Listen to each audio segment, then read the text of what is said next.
Welcome to the Museums and Historic Houses section of the Plymouth 400 Ambassador Virtual Tour. The purpose of this training is to provide an overview of the museums in the downtown Plymouth area to help determine where to suggest visitors go for more information. This virtual tour provides a basic overview of each site. For more details, please refer to each organization's website. As pricing and hours can vary by season, they are not covered here.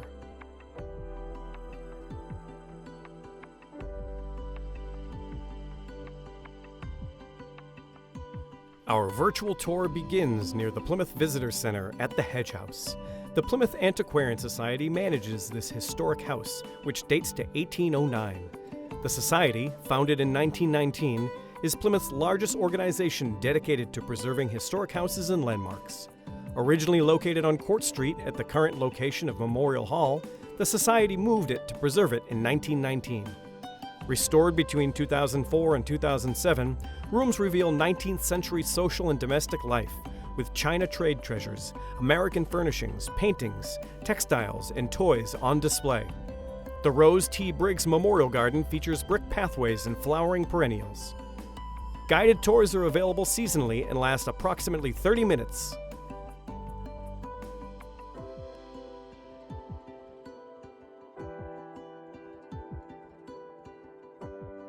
Located on Court Street next to Memorial Hall, the Pilgrim Hall Museum is the oldest continuously operated public museum in the United States.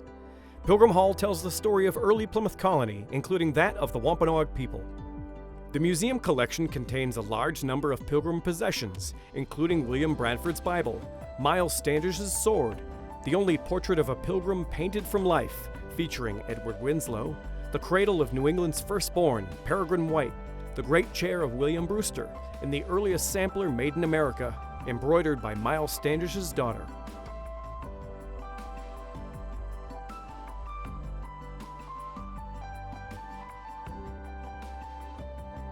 Pilgrim Memorial State Park is home to Plymouth Rock. Built for the 300th anniversary of the landing of the Pilgrims, the park was donated to the Commonwealth of Massachusetts in 1924. Currently, the park is run by the Massachusetts Department of Conservation and Recreation. Park staff offer a variety of seasonal interpretive programming, including the Rock Talk at Plymouth Rock and several thematic walking tours of the park. A summer concert series is run in the park on Wednesday and Thursday evenings during the summer. The park is home to a number of monuments and memorials, including the Massasoit statue, the National Day of Mourning Rock, the Pilgrim sarcophagus, the Pilgrim Mother Fountain, and the William Bradford statue. Also located in the park is the Mayflower II, docked at the Fraser State Pier.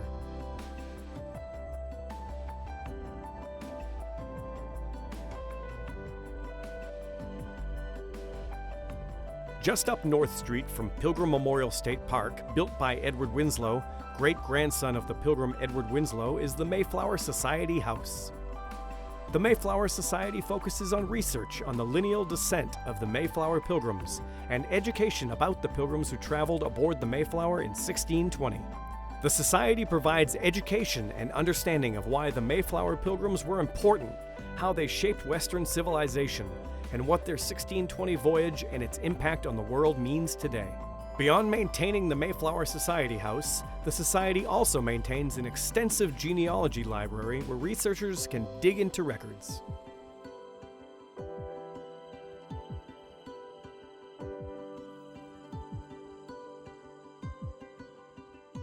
Also run by the Plymouth Antiquarian Society, the Spooner House is unique in that it was home to one family, the Spooners, for over 200 years before both the home and its furnishings were donated to the Antiquarian Society to be used as a museum in 1954. The museum displays 5 generations of family heirlooms, including china, paintings, and furniture, tracing both the history of the house and that of the Spooner family. Visitors can see authentic furnishings from the colonial era to the 20th century in an enclosed, secret garden.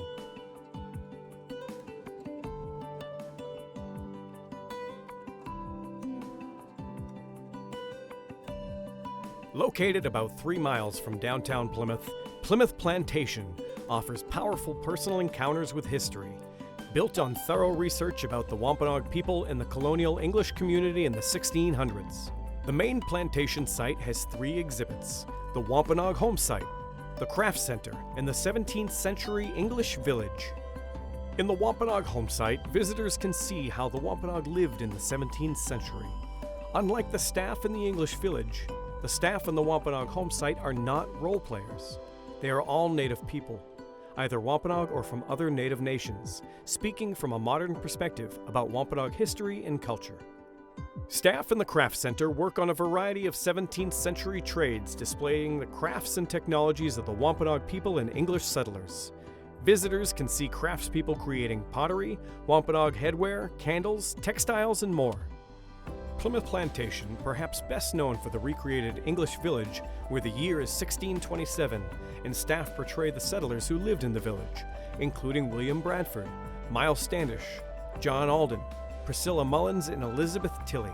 Visitors can observe what day-to-day life was like in the settlement of Plymouth and ask questions of the pilgrims living there. In addition to the main campus, Plymouth Plantation maintains 2 additional sites, both located in the downtown Plymouth and waterfront area: Mayflower 2 and the Plymouth Gristmill.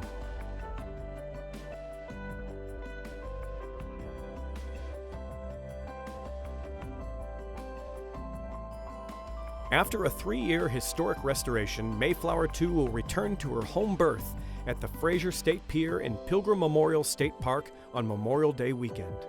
This ship is a full-scale reproduction of the original Mayflower. After World War II, donations from the people of England funded the construction of the ship as a gift to commemorate the historic ties between England and America. Today, visitors can explore the ship and talk to costumed role players, modern-day staff, and maritime artisans about what life would have been like on the Mayflower during that famous voyage.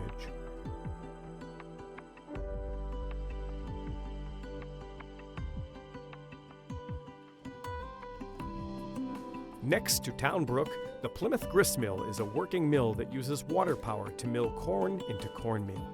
At the gristmill, visitors can learn the story of the mill built in Plymouth Colony in 1636, the process of how mills work, and the ecology of the Town Brook area. This mill is a reproduction of the original mill, but contains salvaged parts from the 1800s. Before leaving, visitors can also purchase freshly ground cornmeal to make their own tasty treats.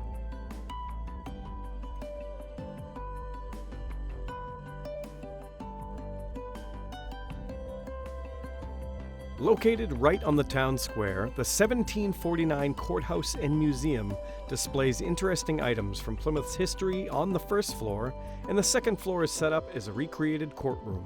The building itself is the longest used municipal building in America. On display there, visitors can see a fire engine from 1828, an original town hearse, items from the Parting Ways settlement, and panels featuring the recent local history book Beyond Plymouth Rock. Operated by the town of Plymouth, this museum is free to visit.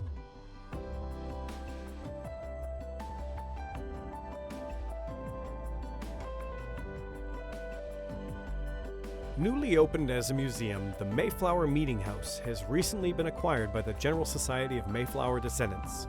The Society is currently working to restore the structure and preserve its historic records, which date back to William Bradford and William Brewster. The church is formerly home to the First Parish Unitarian Universalist Church of Plymouth, which can trace its roots to the Congregation of the Pilgrims. Watch for updates as work progresses on this exciting project.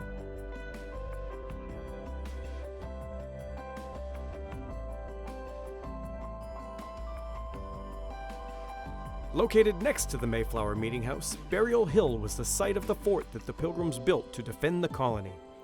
From the 1620s to 1957, Plymouth residents have used the hill as a burial site. The oldest known stone dates to 1681, with older markers, many of which would have been wood, not surviving. Several Mayflower passengers are buried here, including Governor William Bradford and William Brewster. Visitors should take care to help preserve the graveyard by not touching the stones.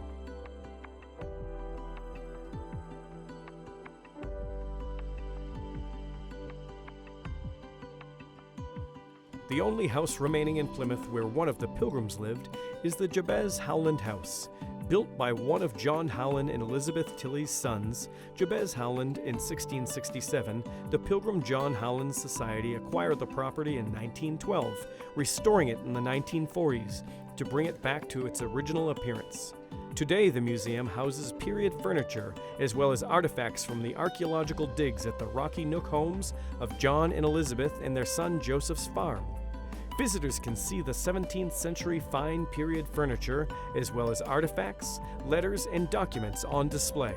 Located just a short walk from Plymouth Rock on Sandwich Street, the house is open seasonally for tours.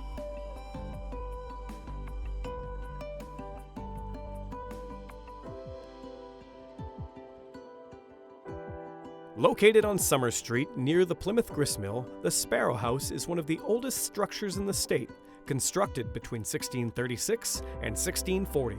The original two-story house contained one room on each level and featured large rooms, leaded glass windows, and paneled walls.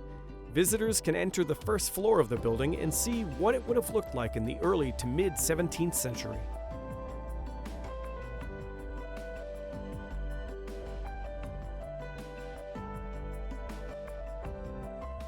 The Jenny Museum is dedicated to conveying the impact 51 pilgrims have had on the founding and ongoing development of the United States, and to the importance of passing the history of our country from generation to generation. The museum is located on Summer Street, near the Plymouth Gristmill and right down the street from the Sparrow House. The Jenny Museum offers 3 exhibits: The Pursuit of Happiness, The Abolitionists and Family, the Cornerstone of Society.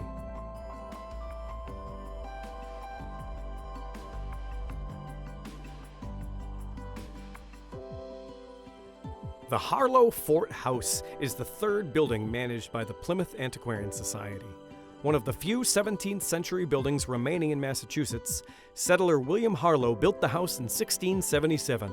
Harlow was able to use materials from the Pilgrim Fort on Barrow Hill to construct it, and some of the hand-hewn beams are thought to be from this source. Tours and educational programs are offered seasonally. The Antiquarian Society has run the Harlow House as a historic house museum continuously since 1922. The house is furnished with early American artifacts to show daily life in colonial New England.